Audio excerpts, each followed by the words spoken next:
Queens get the money. Queens get the money. Queens get the money. Queens get the money, yeah. I'ma knock it out the park with this one. I'ma knock it out the park with this one, yeah. I'ma knock it out the park with this one. Queens get the money. Queens get the money.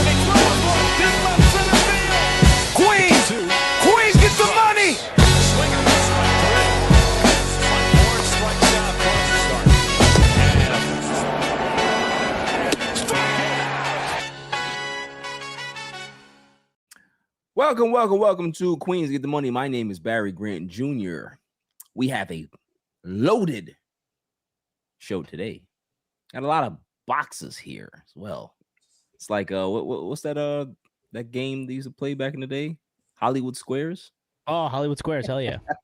You're too young for that, Nicole. You don't know nothing about idea. no Hollywood No. Squares. Okay. Never heard of that. What's up, man? How you doing, buddy? Who's the man? Nicole. Good. Good. Excited to see still Mets winning. Just a fun close out to the year. Despite whatever happens, I'm just glad that we can win some baseball games. Yeah, Nicole won't be here for the next 2 weeks because she's going to be on some cruise having fun and leaving us people here to be miserable. So I hope you have fun, take a lot of pictures. Tom, Yes. how you doing, sir? Doing good. Mets took the series from the Padres today, which is awesome. I can't stand the Padres. And Benge, not Ewing, but Benge still looks really good. So, and I liked Luis Torrens today gutting it out after I think when he fouled the pitch off of his knee. Didn't look like he was gonna hobble his way to the dugout, but stuck it out. Love that. Absolutely. Yeah, listen, the Mets look good right now. We can actually be happy and not be miserable today. And we have our special guest here, Armand, I call him the Mets historian. How you doing, sir? Not Mets historian. But I'm doing good. 12-3 from the deadline. David Stearns could build a bullpen. He could wreck it and then rebuild it. He can build it. He can break it down. And he can build it back up again. It is a skill that he has. I don't know about the rest of the roster, but he's pretty good when it comes to that bullpen. I like Nicole. I'm just enjoying. I'm not going to worry about the results, win or lose. They're playing good ball. That's it. Listen, with our expectations are in the toilet right now. We don't care. We just like to see what we're seeing. I just want to talk about last night. The game today was great, but I just want to go ahead and put this out there. Okay. Listen, I understand how you guys feel about certain players, but let me tell you something. That man, Fernando Tatis, boy, oh boy, is he fun to watch. I need that. I need that in Queens. All right. And I'm telling you right now, Juan Soto is going to go call David Stearns and Steve Cohens one of these days. And he's going to be like, you saw what Tatis did that night, right? You see how the fans, they were into it. They liked them. Maybe we can be able to have that here. And then Steve Cohens is going to be like, you know what? You're right. We can be able to have that. Because then he can be like, listen, I understand. Our outfield is loaded right now. We got the kids. He can't play third. We know he can't go back to short. I don't know about second. Maybe he can try that. Maybe we give him a first base glove. You never know what can happen. He just might be the first baseman for the future for the Mets. We don't know. All I'm saying is that give me some Tatis in my life. I need that man in Queens because man, oh man, is he special. I remember when people talk about, oh, he can't hit a home run. Oh, what's going on with Tatis? Oh, now the man looks like he can't miss any home runs. We love it. We absolutely love it. So, Silas Hassel, I understand that you don't like him, but I don't care tonight. All right. I have to make sure that I have my Fernando Tatis appreciation segment. And that's it. I don't know who else wants to add to it, but I love the man. I'm going to add to it. I'm going to add to it right now.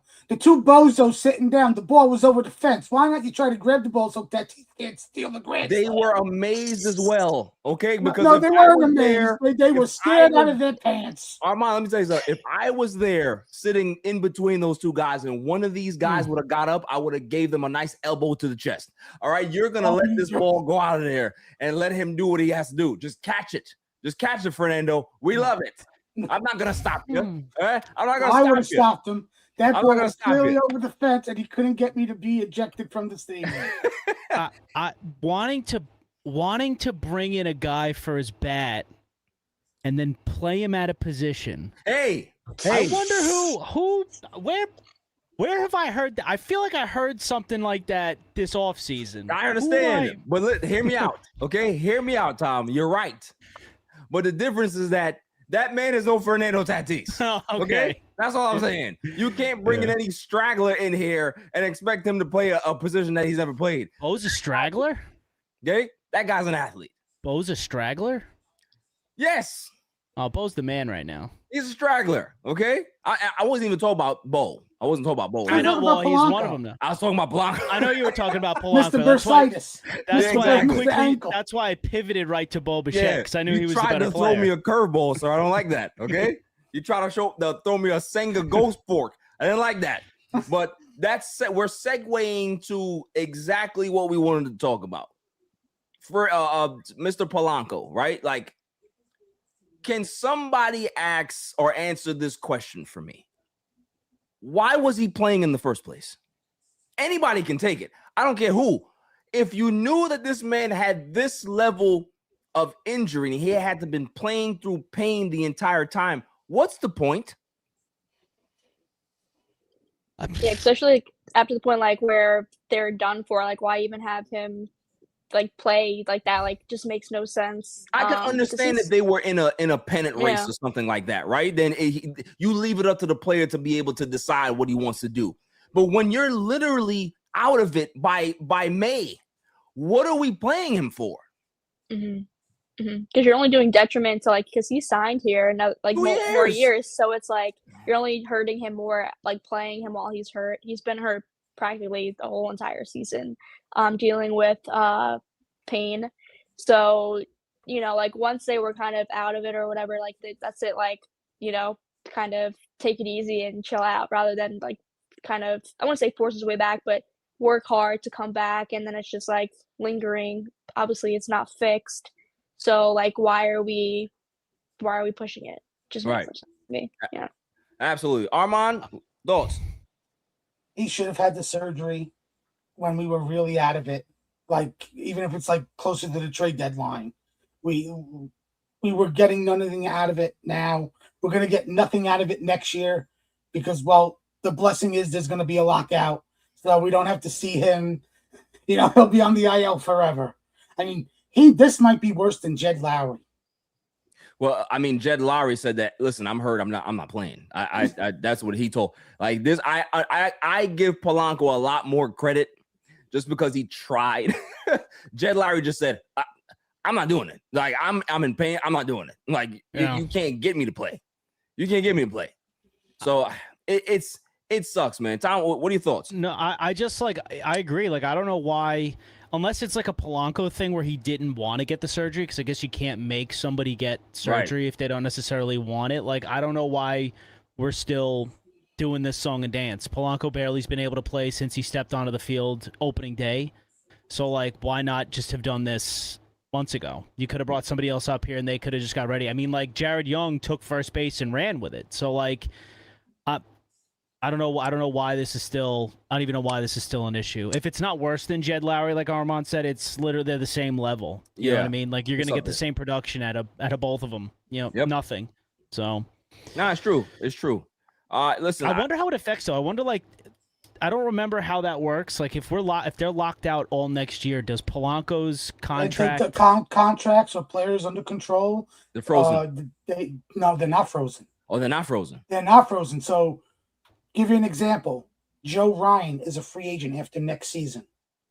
Teams were calling the Twins this past offseason, the Twins about him. The Twins were trying to get a package that would deem of 2 years of control.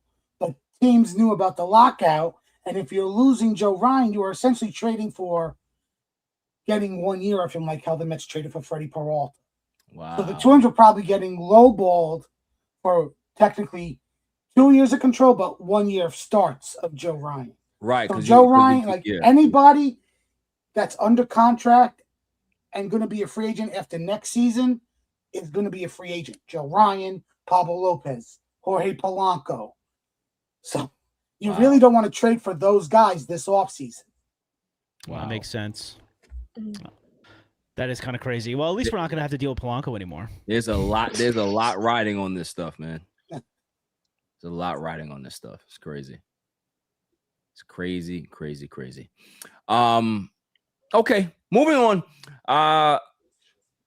Tom, you wanted to talk about this topic here. Yeah. And I'm going to let you lead it because we've been going back and forth, and I said, enough, okay? It's not going to happen, but I would entertain it. So let's hear it. Let's hear it, sir. Okay, so I just want to preface this by saying we're talking about Andy Green. We were talking about it in our text chat earlier in the week, and I just posed the question, how good does this team have to look, or how many wins do they have to get to for us to really start having the conversation? Do the Mets need to maybe try and talk to Andy Green about staying in his position? Right. And I understand that that's probably not going to happen. I understand they've said it before. Andy Green said he wants to go back to his cushy job managing the minor leagues. David Stearns and Steve Cohen both today. I don't know if Stearns said it today. Cohen said it today, and Stearns said it on Monday that they're envisioning that he's going to go back to that role, which is totally cool and fine. Hold on, Tom. Stearns and Cohen said he's going back to the front office. And this is where I'm coming from. I know where you're going to go. We'll get there in a second. I know exactly where you're going to go. But I'm just saying, people's opinions change, money talks, and what I'm starting to see, maybe I'm being crazy, but what I'm starting to see is Mendy might have been more of the problem than the entire team as a whole because, for the most part, I think since they made the swap, I think Andy Green's 500 with the Mets. That's a little over now. A little, maybe over now. So all I'm saying is there is a world where if they made this switch earlier, Andy Green's got this team in actual playoff contention. So I don't know. Do we start talking and the only reason I say that this could be a possibility or should be considered is I'm going to ask all three because I heard it on the Mets radio broadcast 2 nights ago. Who was the last Mets manager that got the job but was brought in to manage the farm system? Take a guess. Oh, my goodness. Take a guess. His job was to come in and manage the farm system, ended up being manager. Terry Collins? Terry Collins. I was thinking about Terry, yeah. Howie Rose said it on the broadcast. Terry Collins came in, and his job was going to be, he was hired by Sandy Alderson to manage the farm system. Terry Collins now, I believe he has the most amount of games managed as a Mets, for the Mets. So yeah, it's not that crazy to think that a guy, you didn't expect him to have that position, is going to take that position and run with it. So again, it's up to Andy Green. It's up to the Mets, but I at least think they should, if they get to a point, they should have the conversation. My question would be, what's happening with the coaching staff? True. Yeah. Right? Does Andy Green tell the Mets he wants to be a part of hiring a whole new coaching staff? And right now, I think everything is going well with this current coaching staff outside of Andy Green. Because think about if you get rid of Justin Willard. Now you're going to have a whole new pitching coach that's going to want to change philosophies and pitch mixes for the pitchers that are going to be here. And we don't know how that well is going to be. We have to figure out whether Andy Green or any body else that's coming in to interview for the Mets managerial job, are they okay with sticking with this current coaching staff? Yeah. Right. Well, if they're hiring somebody else, if they're hiring somebody outside the organization, I think I'm more inclined to say, what you feel is right, you do that. But if it's Andy Green coming, he's already been a part of the Mets for a while now. I'd imagine he's familiar with a lot of these guys, at least to this point.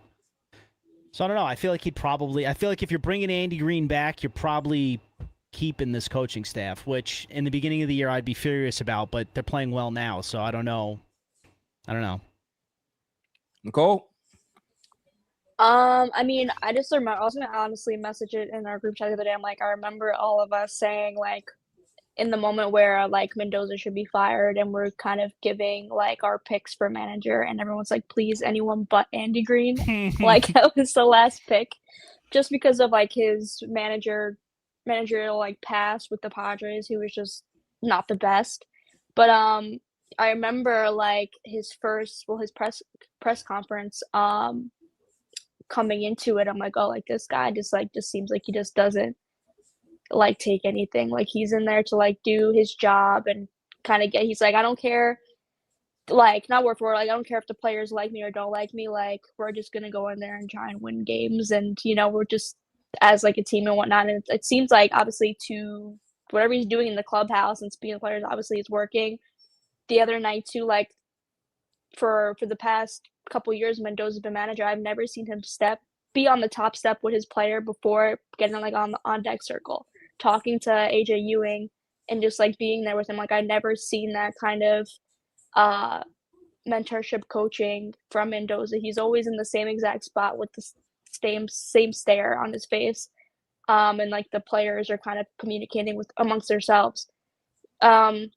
I just checked. I don't know if they counted today's game or not, but it's exactly at 500 now, with wins, with his record wins and losses. So my mind's like definitely changed of bringing him back for next year. I know, like, from the jump that he's just going to be the manager for the remainder of the season. Then we're going to find someone else. My number one pick personally was Alex Cora. I did see a interview with Don Mattingly. He got kind of questioned about it, like, oh, like, did you read the reports that the Phillies, like, or no matter what, are going to sign Alex Cora, like, they're working on a deal? And like Mattingly was like, said whatever. But if that's the case, then Andy Green has experience. I know we've also talked about Carlos Beltran coming in again and giving it a shot, but Beltran, I saw, has like kind of been reluctant to come back and take that job. But I'm down to roll with it just because it's been, so far what I've seen, good so far. And also too, like we were talking about earlier, like, what if it's the hitting coach, what if it's the pitching coach? But it seemed to kind of be a Freddie Peralta issue. We've seen he's still kind of struggling, and like kind of like a single player issue, because we've seen like Sean Manaea's turned it around.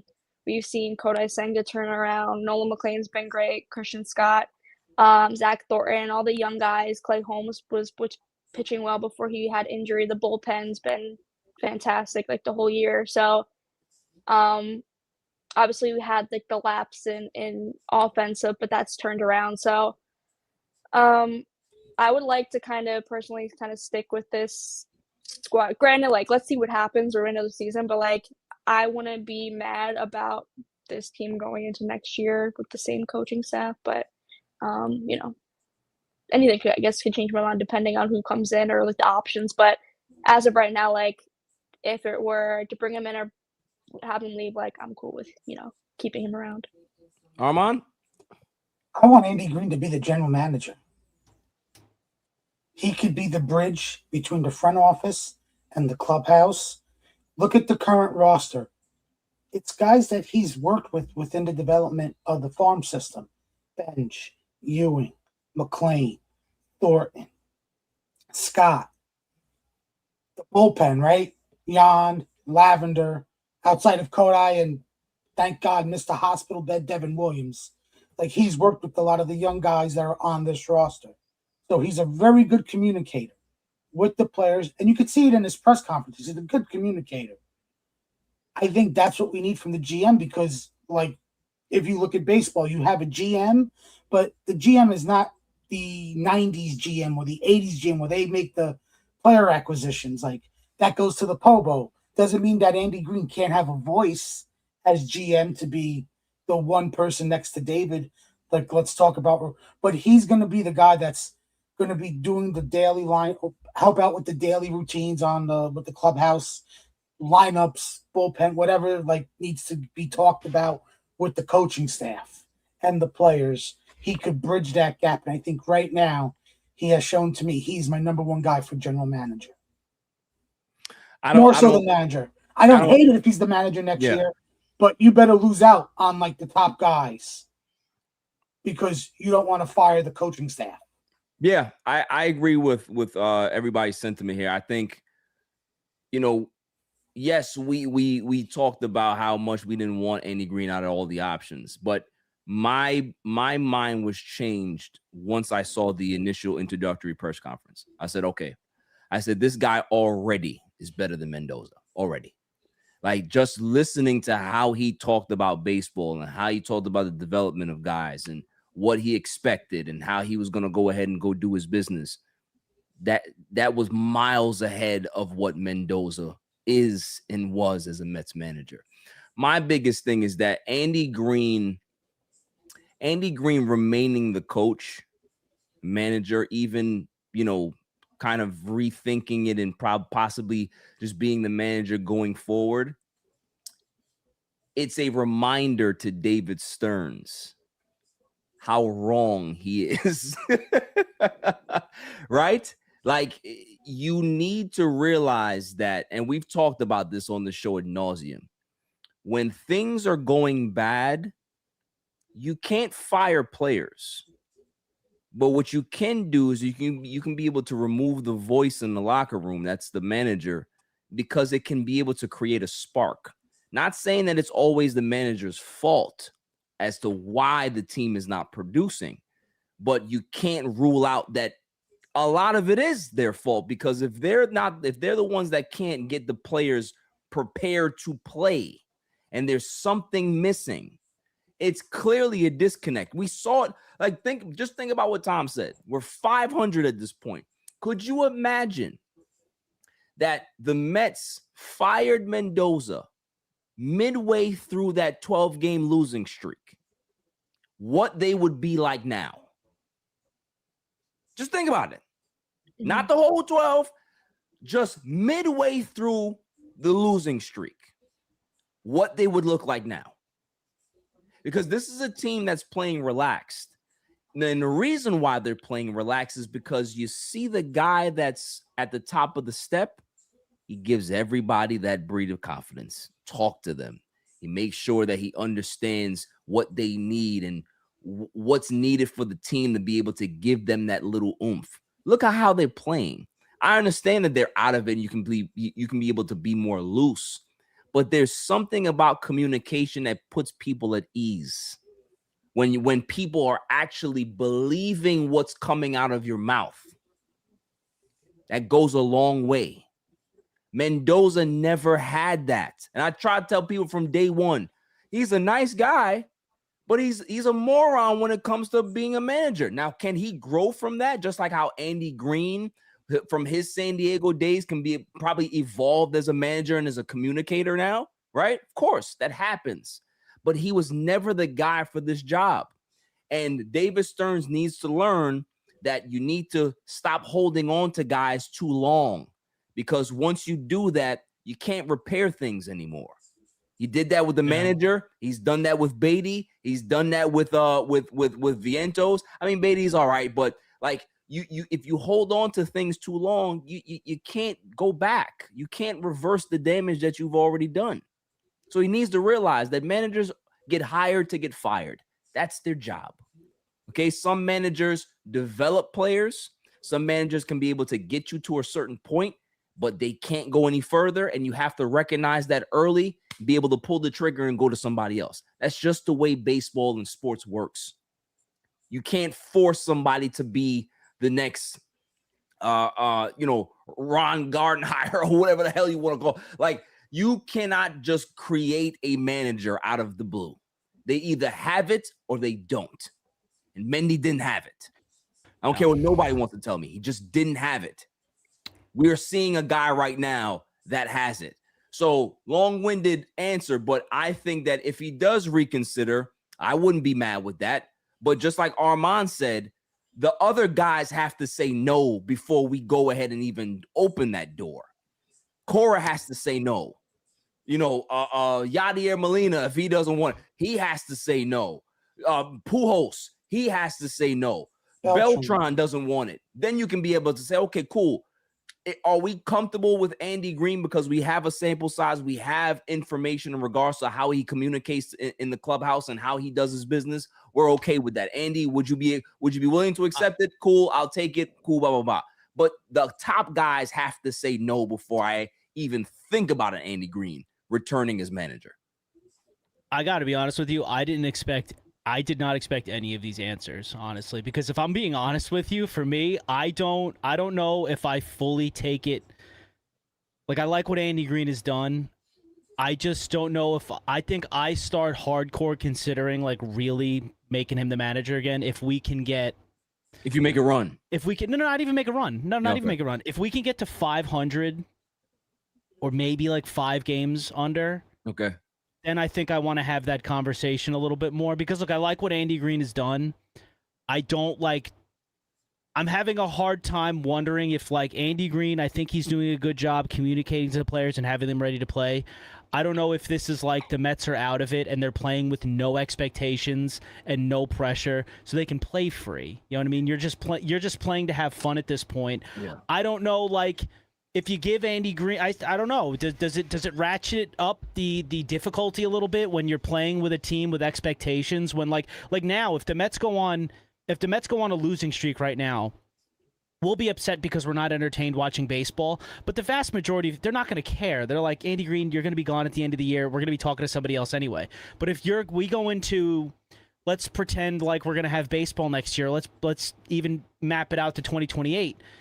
If this team is probably going to go into the following year with some kind of expectations because David Stearns keeps telling us we're going to win, if Andy Green goes on a long losing streak, people are going to start coming at him right away. You know what I mean? Like, I don't know. Like, is it going to be when he has expectations? Is he going to be able to keep this lively, fun, energetic bunch, or is it going to crumble a little bit? I know what you say. Here's my opinion about that. I think a guy like Andy Green that's a good communicator is going to get a little bit more leeway, especially because he knows how to be able to get a little bit more out of players, to be able to get them out of certain, like when you have somebody that can be able to speak to you as an athlete, like just me as being an ex-athlete, like when you have a coach or an assistant coach or like a shooting coach or anybody that can be able to pull you aside and kind of just talk about something that's going to spark some type of motivation in you to be better, it allows you to become the player that you need to be, right? And I think Andy Green possesses that communication factor where he doesn't necessarily have to reprimand you because you did bad. We know that this is what you did, but how do we make you better? How do we get you to get back to a level that we know that we can be able to put our trust into you? Andy Green knows how to do that. Like, Is he great at in-game decisions? We don't have a wide sample size to say that. But in regards to the communication standpoint, that is a big factor in regards to what makes a great manager. You have to be able to communicate to your players, and he has that. He has that. All the other stuff, it's to be determined. But in regards to the communication, that communication alone can be able to stop losing streaks. Also, to go with the communication part, Mendoza for the past year and a half had to deal with the Lindor Soto stuff, right? Andy Green does not. So to your point, Tom, if next year in 2028 times get tough and Andy Green needs to rally the troops, he's not dealing with the Soto Lindor feud.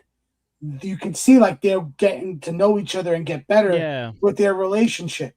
He could go to those two, because those two guys are the face of the team and are going to be leaders to this team. He could get them to rally the troops with him. Here's a question for you, Armand, in regards to that particular dynamic, right? Say Andy Green was the manager, and we had the Soto Lindor butting of heads because they just don't know each other and they don't know how to communicate right away. Do you have confidence that Andy Green would be able to get more out of them last year than Mendoza did? I think he sits them down together and tries to hash it out. That's what I'm saying. That's my whole point, is that the X and O's, we can put that aside. The fact that he can communicate and be able to get these guys to be on the same page at some capacity, to be able to make sure that this team doesn't fall apart, Andy Green would have possessed that ability. Mendoza never had it. Mm-hmm. So you're asking somebody to do something that they don't have the ability to do.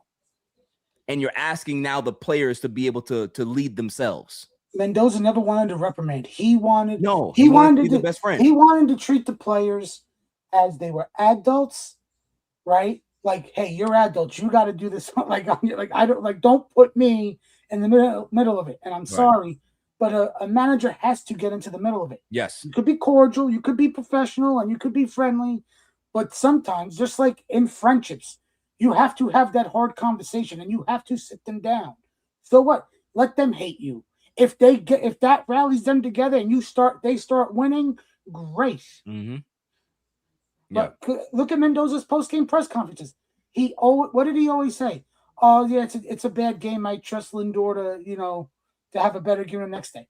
Maybe go talk to Lindor. Why'd you have a bad game? Right. What's on your mind? Let's go watch some tape and go figure it out. Let's see what's up. Like, those things matter.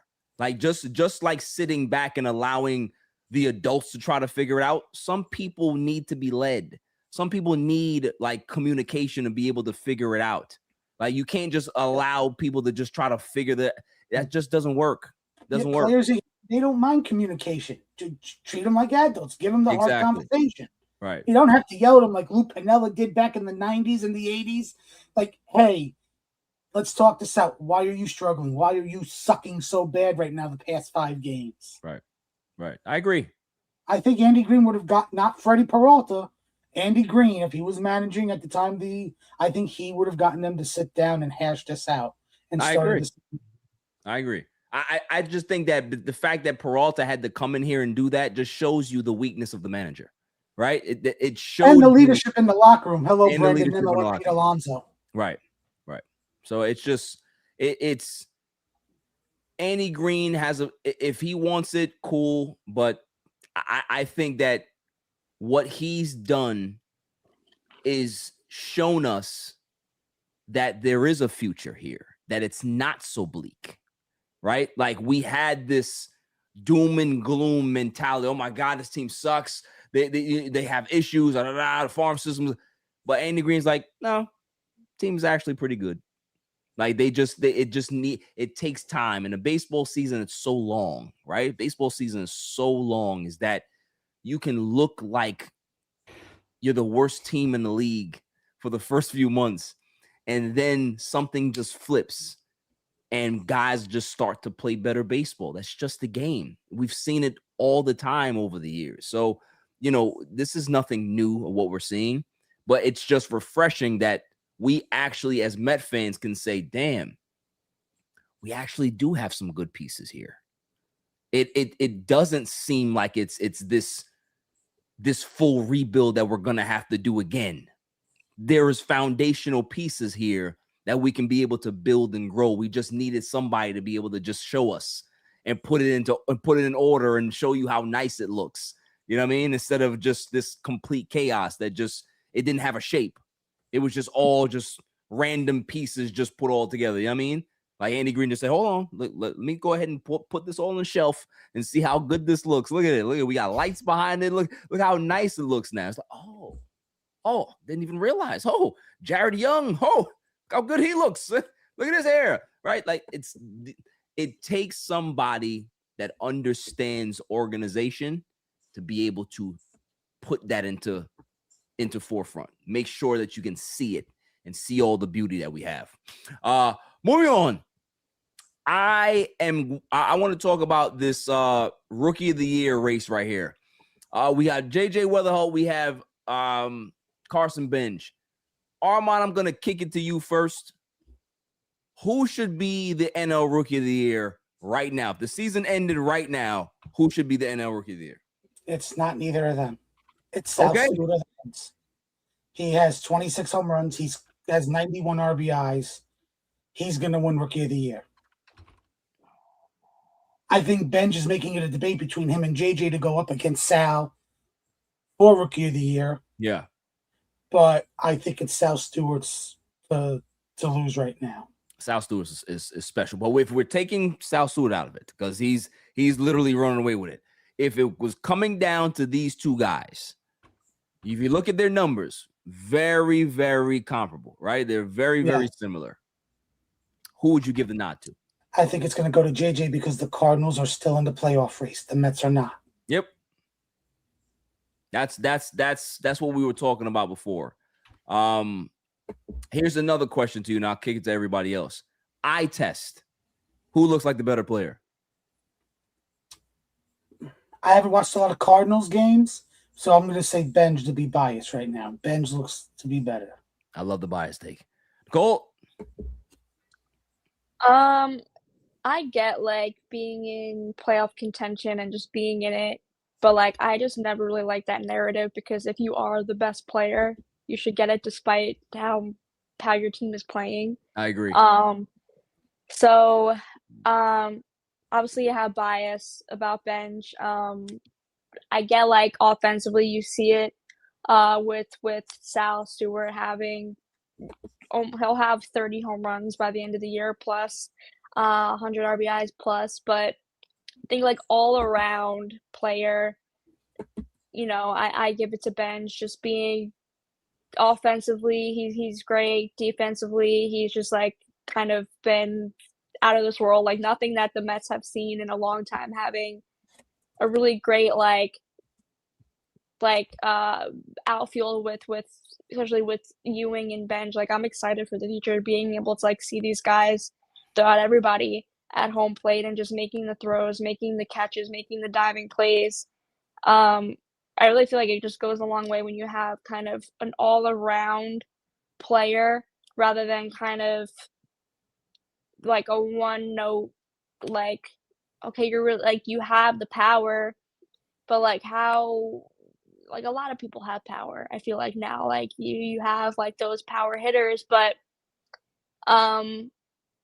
I don't know. Like I'm more a fan of like kind of like I'm like seeing like he could be like that 5-tool player, a Carson Benge, and like there's very like, you know, maybe like Julio Rodriguez you could say is a 5-tool player, but it's so like it's rare.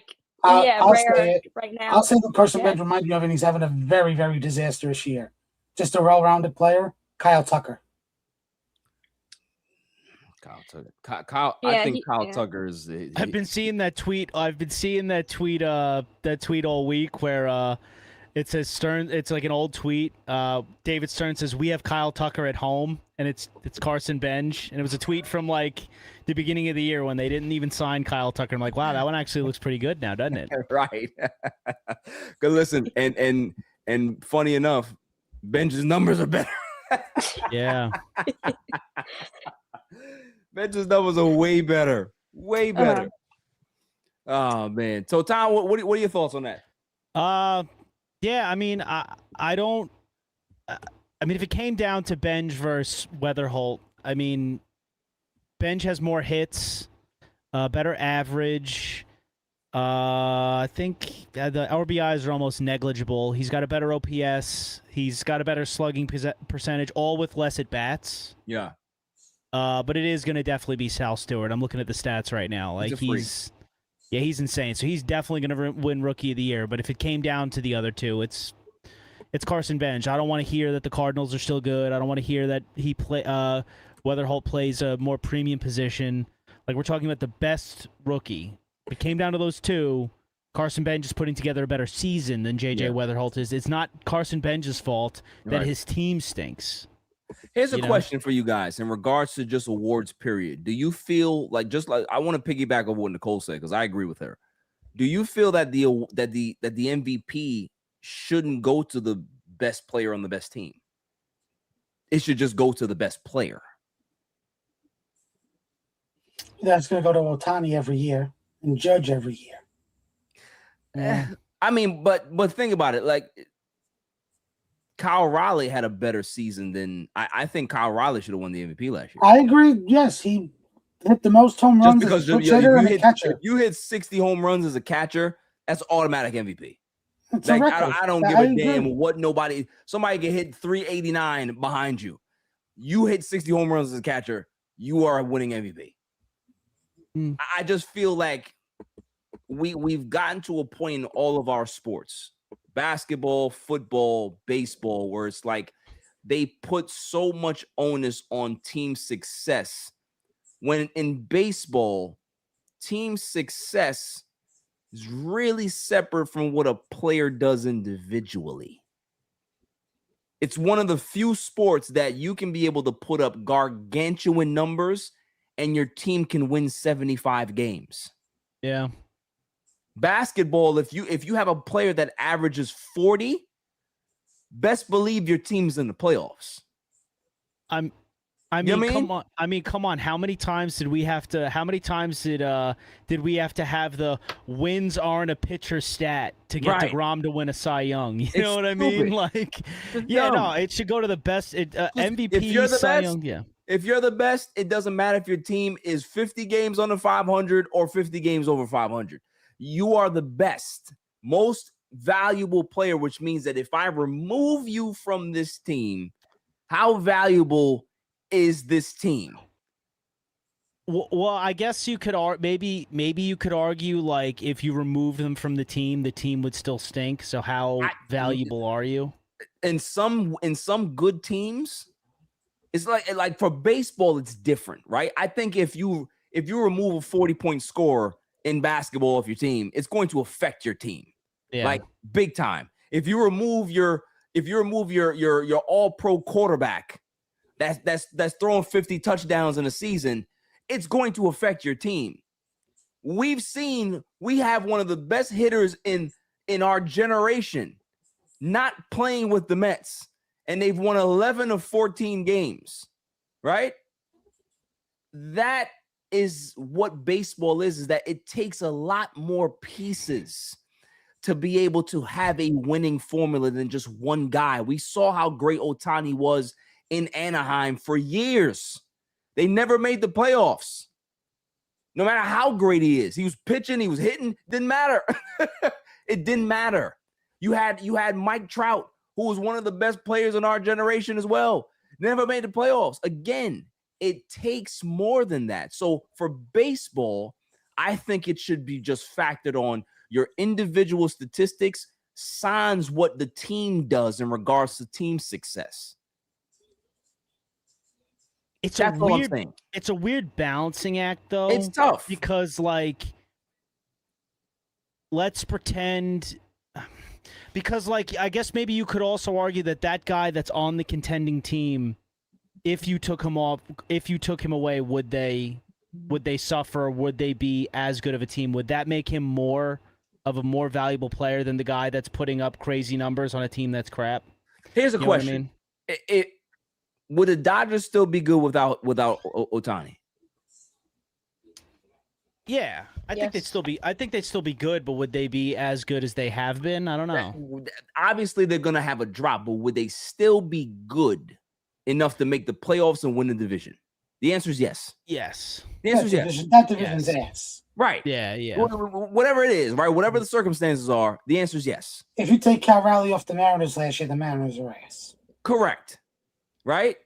It should be on a case-by-case basis. Some players have bigger impacts to their team than others. That's just a fact.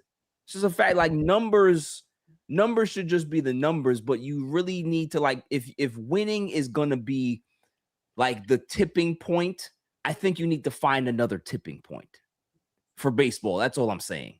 I don't think winning should, like, if the numbers are equal, right? If both guys hit 55 home runs, batted 350, you're going to give the guy that's on the winning team the edge? Or do you give the other guy the edge just because he's so much more important to his team in regards to what he does? Yeah, I don't know. That's what I'm saying. Weird. But it's based around the player on the winning team. Like, is he the only star player on the team? How good are the other pieces around him? Right. That's what I'm saying. Like, if you have a team full of all-stars and you put up big numbers, how valuable are those numbers? Rather than a guy that doesn't have all-stars around them, that have very good role players that are having a hot year, and then you put up gargantuan numbers, what is weighted better? to me, I think it's the guy that is on the team with the misfit toys. For me. Yeah, it's weird. It's a weird. I go either way. Like it's literally like a seesaw. Like I could see it on both sides. Yeah. I would say you skew it to the player on the winning side if his season is breaking records. Right. But if he's not breaking records, he's just putting up good numbers, then what? I think you go with your side. You go with the guy with the lesser talent around him. Right. Okay. I listen, I think we are having better nuanced conversations than these writers are when they go ahead and vote. I don't think that they're talking about this at all. Moving on. What do we take away from Steve Cohen's press conference? He just confirmed everything he said with Heyman and Sherman from a few months ago. Stearns is coming back. I have faith. Andy Green, we're going to let him make the decision if he wants to manage again and be a part of the process of going through it with the other managerial candidates, whoever they are. I took nothing really out of it. I just think he just wanted to say something, or else we'd be getting a stupid apology at the end of the season on his Twitter. I don't mind it. I think, listen, they did the accountability thing a few months back, right? Or a few weeks back, whatever it was. It's okay to hear from him now. And we were talking about this in our group chat. Like, I need Met fans to not forget and not feel a way about certain things. I understand that, right? It's still very raw for some people to not have Pete here. But if we're going to keep hammering this, you need to fire Stearns, you need to fire Stearns, you need to fire Stearns. We need to get over that. He's not going anywhere. So you have two options. You can either stop watching the team, or you can go ahead and try to support him and hope that he figures it out. Because if he figures it out, us as Met fans will feel happy because we're winning baseball games. And at the end of the day, don't we all just want to win baseball games? Or do we want to win baseball games with the guys that we want to win baseball games with? You can't have it both ways. It's either you win or you don't. You can win with just the front of the jersey where it says Mets or New York on it, or you can be able to choose the lovable losers that you've been liking for the last 5, 6, 7 years, and you don't win anything. But you can't have both sometimes. That doesn't work. There's only a few eras in baseball with their teams, and you can go ahead and go talk to other fans of other teams where you have your favorite players and winning coincide with each other. Sometimes it just doesn't happen. So my thing is that I'm not a fan of David Stearns. I'm not. I think that he thinks he's too smart for his own good. I think that he needs to reevaluate himself to be able to figure out how to do things differently here, because this is not Milwaukee. And I think he's starting to realize that now. But at the same time, I'm a Mets fan. I'm not going to root against this guy if he's going to be the guy to help this team turn around. That doesn't make sense. So what do we want to do as Met fans, people? Do we want the team to win, or we just want to keep watching Pete Alonso tape and keep watching stats and keep pushing that out there? I know you guys love Pete. It's fine. Love him from a distance. But we don't always have to go ahead and compare success to what he's doing to what we're doing. Because at the end of the day, the Orioles are 4 games under 500. We're still games under 500. Both teams are losing. Yep. They just lost the third wild card spot tonight. Minnesota took it over. That's all I'm saying. So it's just like, if Pete was here, I'm sure you guys would feel better. But would the team actually be winning more games? We don't know that. We can't quantify that because it's not a scenario that we can ever see. I'll say this: we wouldn't be in last place. We might probably be wouldn't be in last place. In third. I can't say, But it's just come on now. Like, we can't keep trying to hope that this guy fails when he's not going anywhere. So can we just move the fuck on? Like, I agree with you. My question would be, who do you want to be the Pobo? Who do you want to be in the front office? nobody has that answer. No, they don't. And Steve Cohen said it best. If I fire him now and I got to keep, look how many front office people we went through since Cohen took over. You're going to have to tear it down. There's going to be so many people that are top, that are very favorited to become the next Pobos from other teams. Yeah. They're going to look at the Mets. We don't want to go there. You're listening to the fan base that's going to cry when you don't make the playoffs to fire. Like, at some point, you're just not going to get anybody good enough to come here and run the team. I agree. Nicole? Yeah, like me, it's like personally with Steve Cohen, like there's nothing that he's done or said, whatever, that's ever like made me want to kind of turn my back on him. Like, out of everyone, like I do trust him because he put a big foot forward to like make all the promises and come to fruition of things that he said. Like, he's always pushed for that. There's never really been like a backstep in that. Like, he went out and got us Juan Soto and kind of changed the thought of the Mets, at least. Like, okay, like the Mets kind of finally got like a massive signing. His first big move coming here was getting Francisco Lindor. Just like the feeling of, okay, this guy actually is coming in here and cares. And ever since then, like he's tried to put winning teams together. It hasn't worked out every year, but like even the two big pitchers at the time when we had Scherzer on the market, when there was Verlander on the market, he's like, I want them and I'm gonna get them. Right. Granted, didn't work out, but can you put that on blame of like who's to blame for that? I wouldn't say it's Steve Cohen. Like, he did his best, didn't work out. The guys are aging, and it is what it is. But I think, like, obviously, you know me, like I would love to have Pete back, but I'm not the fan that's saying, oh, if we had him back, we'd be in a different space. That's just not true at all. Like Armand said, like maybe we'd have a couple games here and there just factually, just based on the first base options we've had versus Pete Alonso. He's had a lot more production than what we've had at first base, but we're not in a drastically different situation with Pete Alonso, or not. Even with his success, his personal success in Baltimore, they're not winning. So it takes a team, obviously, to win baseball games, and kind of seeing like what we have now with just going back to Andy Green. Mendoza just didn't have that kind of like grouping together guy mentality, and we kind of seen it, take a hit. But I'm with Steve Cohen. Like, out of everyone, he's the kind of guy that when times get rough, like I trust everything he says. I believe in him, that he wants this team to win. Like he's a Met fan first. Like, he bought this team because how big of a Met fan he is and how his family's Met fans. Like, he was even saying it during the accountability kind of press conference or interview, or whatever you want to call it. Like, he's like, I'm hearing it from my family.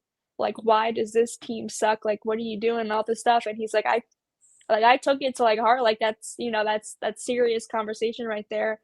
So I feel like we're very lucky as Met fans to have not only like the richest owner in baseball, but like an actual true fan, like a family of fans that are backing us and want to see us be successful. And whether that means kind of tearing it down and rebuilding it, or going after all the superstars every year, like whatever they want to do, like I'm behind. So I'm with Steve Cohen. Tom? Yeah, I mean, I like agreed with what Armand said. Like the little interview that he did with it was with Steve Gelbs, right? He was interviewing. I think it was Gelbs that interviewed him. Today it was like all the media. Oh, it was all the media. It wasn't just Gelbs. He was in the club. He was in the dugout. Okay, yeah. So I heard all of the same stuff that we heard when he spoke, like you said, when he spoke to Joel Sherman and John Heyman. I like that he kind of acknowledged that they may have taken more risks than they absolutely should have. This offseason, it kind of makes sense, and you're kind of seeing that right now. But no, Steve Cohen sounds like a guy he's not a guy that's going to make rash in the moment decisions. He's going to stick it out and go. He has a plan. He's going to follow that plan. I don't think his plan was to fire David Stearns after 2 bad seasons. I think he wants to see it all the way through. Teams aren't built immediately. Teams aren't built in 1, 2, or 3 seasons. Sometimes it takes a little bit of time, and sometimes it takes a little bit of mistakes. And all I've heard from Steve Cohen and David Stearns is they acknowledge that they made mistakes and need to rework the process. I'm not hearing from David Stearns and Steve Cohen what I heard from Carlos Mendoza in all of his pregame press conferences. Carlos Mendoza, when this team was struggling, kept saying, these guys are good. We're going to turn it around. We just got to follow the plan. It was the same stuff over and over that we were getting beaten over the heads. I don't hear that from Steve Cohen and David Stearns at this point. I hear 2 guys that acknowledge they made some rash decisions that they're going to have to reevaluate going into the offseason, and that makes me happy. It makes me feel like I have 2 guys that realize the error of their ways and realize the definition of insanity is doing the same thing over and over and expecting a different result. They realize they messed up and they deserve the chance to at least try and fix it. On the Pete stuff, if I'm being honest with you, I flip-flop on this a lot. I think the Mets would have been significantly better had they had Pete in that lineup. Especially with some of the injuries that they've had to deal with all year, with Soto being out a bunch and Lindor being out a bunch. I think his numbers have been pretty good. I think David Stearns' big mess up outside of holding on for Mendy for too long is not finding a way to supplement that power. Because, Pete Alonso is having a pretty good year. He's got, what is it right now? 28 home runs. He's got 28 homers. He got screwed out of a home run tonight. 81 RBIs, 854 OPS, 494 slug. He's having a good year. You know what I mean? The Mets could use that in their lineup. I don't know if they could use it over 5 years. That's probably a little too much. There's probably a reason the Orioles were the only team giving him that money. But I think the only reason that we miss Pete is because that power and that presence in the lineup just doesn't really exist here. It does a little bit now, but for most of the season, it hasn't existed here. Yeah. Would the Mets have been able to weather the storm a little bit with Soto being out for an extended period of time if Pete's still hitting bombs and we're not watching Mark Vientos swing at garbage pitches, or we're not watching Ronnie Mauricio unable to catch up to a curveball? You needed that. So I don't blame the people that still love Pete and wish Pete was here. I don't blame him at all. Rub Stearns' nose in it. Make him see that he made that mistake so he doesn't make that mistake again. Do you put it all on Stearns? Because this is my theory with Pete. It goes back to 2023 when he was having the conversations with Billy Epler about a long-term deal. And not so much the deal itself, the contract itself of rejecting it. I'm talking about what we've talked. What do we start with the show? Communication. How good or how bad was the communication from Pete to Billy Epler and the front office? How was it? I've said both sides could have mistreated each other. Remember, because Billy Epler wanted to trade. Remember, Billy Epler wanted to trade Pete at that deadline to the Brewers, and Cohen stopped it. And then at the end of the season, when Stearns came in, Epler went to Stearns and tried to get him to trade Pete. And what did Stearns do?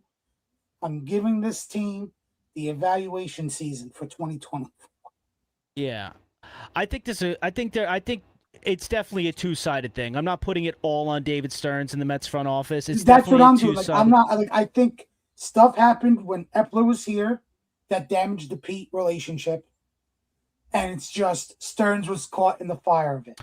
I think a lot of it is also Stearns saw Pete Alonso as a guy who's going to age poorly, which could very well happen. I think he saw him as a guy who's probably going to age poorly. Yeah, I don't think he was a fan of Pete just because of the analytics side of it.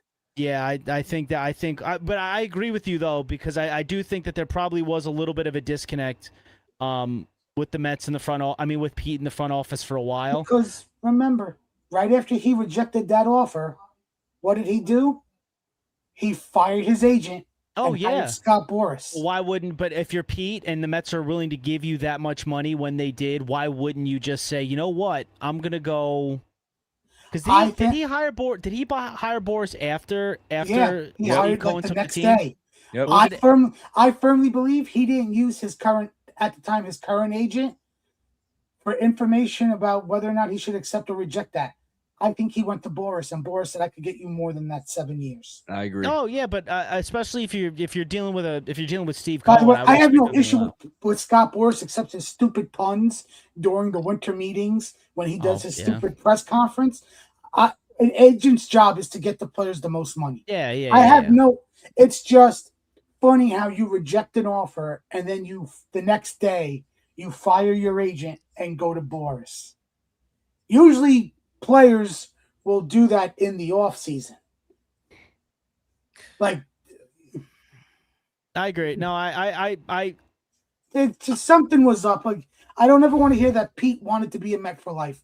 That stuff is a joke from any player or any organization. Oh, he just wanted to get paid Money. Yes. He wanted to be the richest And first good for him. in the league. I just hope those fans if that's what he wanted, then that's what he wanted, and that's fine. He probably tried to use the love, the love that the fans have as for leverage. him as leverage. But I want to see these fans. If the Orioles don't make the playoffs, the Rangers don't make the playoffs, and the A's don't make the playoffs, what do those three teams have in common with the Mets? They have three former players from the Mets. Yeah. Nimmo, Alonso, McNeil. And the A's are a total disaster this year. Texas is mid. Baltimore is mid. While, guys, it's not all on those individuals for those teams not making the playoffs. If the Orioles or Rangers don't make the playoffs, they're still a part of those teams that didn't make the playoffs. Yeah. They'll be in Cancun with the Mets. Moving on from Pete, I'm done with it. Kodai Senga, 4 saves, 4 opportunities. The man looks great. Listen, I'm coming after Nicole tonight because she's talking about, oh, I need to see more. I need to do this. No. Listen, I don't even know what Devin Williams his entrance thing was. Was it Airbender? Is that what it was? We don't care about none of that crap. We don't care about none of that crap no more. Okay. So when you come back and people are booing your entrance because you ain't fly like Senga, there's a reason for that. All right. We got Beat It Right Now. That's fire. I don't know if you guys saw the new Jumbotron entrance package that he had. Fire. He had on the leather jacket with the Ghost Fork logo on the back. That shit was great. All right. You got that. And then if he does the Ghostbusters thing, I'm sold. That's what I mean. That's what I mean. I'm a Ghostbusters fanatic. He needs to come out to the Ghostbusters thing. I am sold on Senga. I have seen enough. I don't need to see nothing more. And the reason why, and here's why I'm going to say that. And it has nothing to do with just the pomp and circumstance. We're talking baseball stuff now. Look at what happened today. Fell into trouble, right? He wasn't as sharp, but man, did he stick with it and still got the save. That is a guy that you can tell his confidence is much different than it was a month ago. He believes in his stuff again. He believes in the role that he's actually in. Why? Because now he can be able to kind of retrain his brain to realize this is me now. This is the last thing. I have to be better. I have to close this door. This is a different role, and I think that mentally, Senga can be able to do this. He can handle this role. And for me, if I see it for the rest of the season, they got to they got to get rid of Devin Williams, because I don't even think that he can be able to he can't be a setup guy. You got to figure it out. Get him out of here. Senga's already making less money than him. Get him out of here and give Senga the closing job. I'm good with it. I've seen enough. Silent Assassin, I'm going to you first. I need to hear nothing but positive talks when it comes to Kodai Senga. Go ahead. I mean, obviously, I get it. Like, he's been like lights out pretty much like every single appearance. But I just look at it as if like technically like amount of innings pitched as a closer, it's only really like one good start as a starter.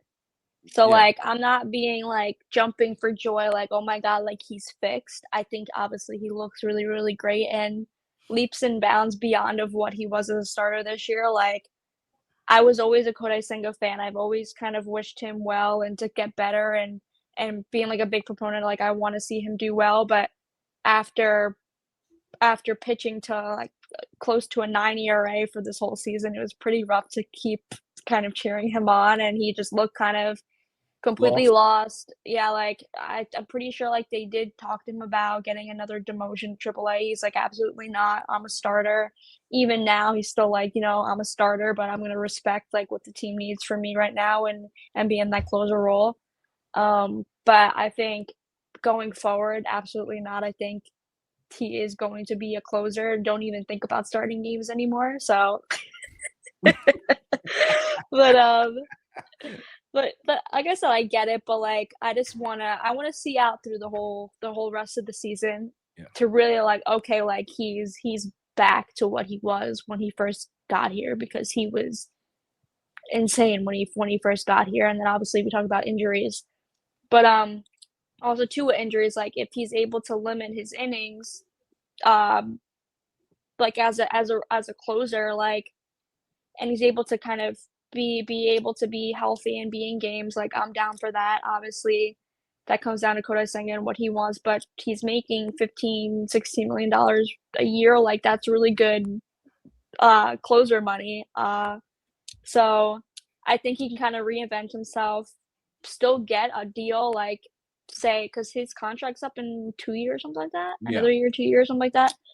Like if he pitches well, like obviously relief pitchers can pitch until whenever. Like we've seen, was it Robertson, David Robertson? Like he was 42 years old and still like killing it. So if he's able to kind of stretch out his longevity, like it doesn't make sense for him to like not obviously take advantage of this opportunity, because he's so far looked really good. But I just got to give myself the rest of the season to kind of be like, okay, like I'm locked in again on Kodai Senga, because of just how, like I said again, like as last week, I'm like he failed of what his job was on this team, and just so happened to be like, okay, he could pitch, he could throw to 3 batters and he's good. Like I feel like, I don't know, I need to kind of see more to kind of get back behind him. You need to respect the closer role a little bit differently, all right? Just throwing the 3 batters is not the game. But I understand what you're saying, all right? I am going to keep coming back to this with you, all right? Until I get, you know what? You're absolutely right. He's the guy. He's the guy. But no, I respect that. You gotta wait and see. You gotta wait and see, because the thing is, like, guys can look good for a while and then they can really fall off the table, right? So you really need to see if this is something that he can sustain. Now, I don't know how many more opportunities he's gonna be able to get, but if the Mets continue to win, we'll be able to see him a lot more. So I agree with you. I am just excited about Kodai Senga. I don't care. Tom, thoughts? Yeah, I mean, I'm somewhere in between. I'm good with him closing, and I believe he could be the closer of the future, and I need to see more. Like my brother coined it at the Met game, the strikeout samurai. I'm so into it. I like that he looks comfortable. I like that. I think we've mentioned it before. I like that it looks like he's enjoying the smile pitching again. He doesn't look miserable or lost when he takes the mound. Like we've seen plenty of guys go from starters to closers or even just relievers. I'm still like, I think I am. If he can make it through this whole season looking like a competent closer, and I'll be good going into next season. I do still think relief pitchers are fickle, and that's what he is now. He's a relief pitcher, so can kind of sort of be a year-to-year thing. But if we're talking right now, today, I am totally good with Kodai Senga being the closer. I think he's just looked significantly. I'm more confident in Kodai Senga as a closer than I ever will be with him being a starter, I think, at this point. I agree. Armand? I am loving this. So prior to today's game, 5 innings pitched, 1 hit, no earned runs, 2 walks, 7 strikeouts, and 3 for 3 in saves. Now, to get to Nicole's point about his contract, he has a conditional conditional option for 2028. It kicks in if he has Tommy John surgery or right elbow injury that keeps him on the IL for 130 plus days. So next year could be his last year. Okay. And he is making $15 million. Right. This would be a big help for us, especially this offseason, if he decides to stay in the bullpen. Because he might just do this now, but and want to go back. And come in the offseason when Justin Willard, the pitching department, and even David Stearns call up Kodai and his agent and like, hey, we really want to keep you in the bullpen, whether it's the closer's role, whether it's a high leverage, a setup role. And Kodai says, I want to be a starter. Now they have to make a decision. Do they either just buy him out? Do they just try to salary dump him to another team? Maybe they take one of the guys that are Rule 5 eligible, one of the prospects that you have to put on the 40-man or they go to the Rule 5 draft. Maybe you attach one of those guys to Kodai and the team says, you know what, we'll do it. Yeah. That's the bigger question for me is I'm enjoying it now, but what's his decision October, November, when they go to him, whether on a Zoom call or in-person meeting, and they ask him, we want you to be a part of the bullpen. Yeah. That's definitely gonna be a big decision when that comes to see exactly what he decides, right? Because listen, this could be a way for him to get his confidence back, and maybe he does end up becoming a serviceable starter again, right? But if I'm Kodai Senga, I really have to think about I can be able to extend my career being a closer rather than being a pitcher that might just be a fourth or fifth starter on somebody's rotation. I can be the guy, right? I can be the guy at the back end of this bullpen to be able to close the door. That still matters in baseball, right? Still matters to have a lockdown closer that you can be able to rely on. So, there's a lot to talk about. And a lot of the reliever market is not a lot of closers. Right. It's a lot of sixth inning to eighth inning type of high leverage spot relievers. And do you really want to pay those guys to become the closer when they really have? They don't have a lot of experience closing out games. Right. I agree. Like that's a big thing as well. Like just throwing somebody in that situation. Obviously, you did it with Kodai because of the circumstance we were in regards to as a baseball team. But like it matters to have a guy with a certain temperament that can be able to do that job. And like it or not, as much as Devin Williams has stunk, Kodai is saving our ass right now. Because I hate to say it, but Devin Williams might be he's the pillow that if Kodai is gone from this team because he wants to be a starter, is we at least have somebody that can close out games. Right. You don't have to complete you can turn to him in case something else happens, right? Like that you already have that as a downside guarantee type of thing. Moving on. I love the Ghost Fork. I don't care. Ghostbusters is coming. He's gonna scrap the Beat It, and we're gonna get the Ghostbusters. We are. If he keeps getting these saves, you can't change it now. If he keeps getting these saves, I need Ghostbusters. Listen, I was a Ghostbuster when I was a kid for Halloween. I'm not gonna lie though. What's fly about it is the fact that they got the mascots with the guitars. That's kind of fire. I'm not gonna lie to you, man. Like they need to put them in the jackets. That may end up being the next thing that happens. Everybody's wearing Michael Jackson Beat It jackets. You know what I'm saying? That's a giveaway day. No, they'll make the Ghost Fork Strikeout Samurai leather jacket. Sell it at the Mets team store in City Field. I'm buying it. Yeah. Me too. Like they did the tracksuits this year. That would be I'm buying it. That'll be 2027 specialty item at the Mets team store. They're gonna do Michael Jackson's sparkly glove giveaway day. I'm telling you, man. Listen, anything Kodai Senga in regards to merch, sign me up. Okay, I want all of it. All right, moving on. This is interesting because I had a feeling that this was gonna happen, and I would love to get you guys' opinion about this. So Ryan Clifford has been transferred to the development list for the Mets. That sounds like it's the end of Ryan Clifford in the Mets organization. This guy had He had a decent start to his season, but this guy is a strikeout machine. And we're not talking about it in a positive way. Like, can this guy be salvaged, or is he destined to be non-tenured?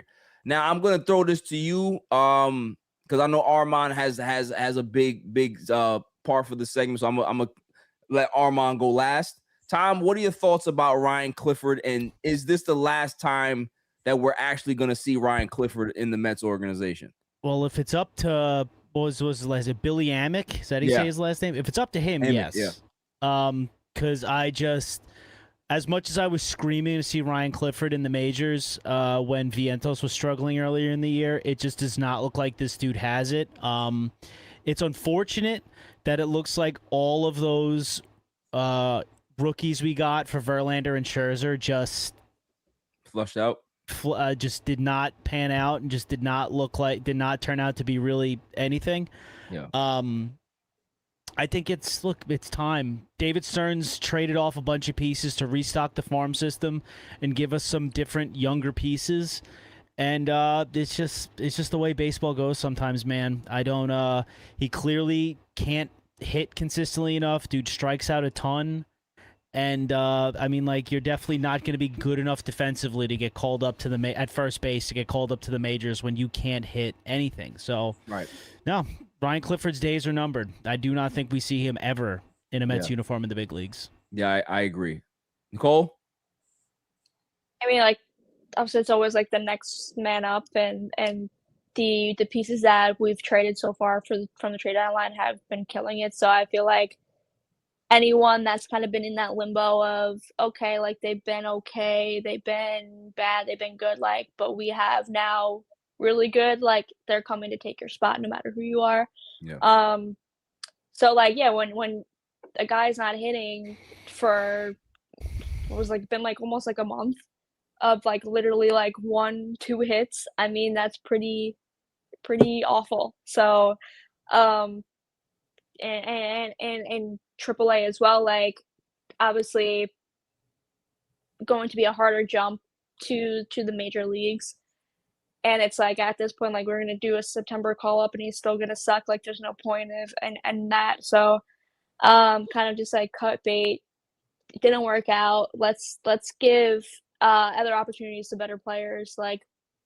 I know they did that with, obviously the Mets have had a lot of veteran depth in the minor leagues, and some's worked out, some hasn't, but it's kind of, I did see it might have hurt the Mets developmental system just because they had so many ex-major league players on the AAA roster when a prospect should have taken that spot and really kind of worked at it and kind of develop themselves. Christian, there's not Christian Royal just got dumped, but there's no point of having him on the team. Have that spot filled by somebody you actually really care about and want to see work out. Why have this depth when we don't necessarily need it on the team, on the major league team? So just Tom said, it's unfortunate that the prospects we got for Scherzer and Verlander didn't work out. Two of them are traded away. So I guess possibly all three were traded away.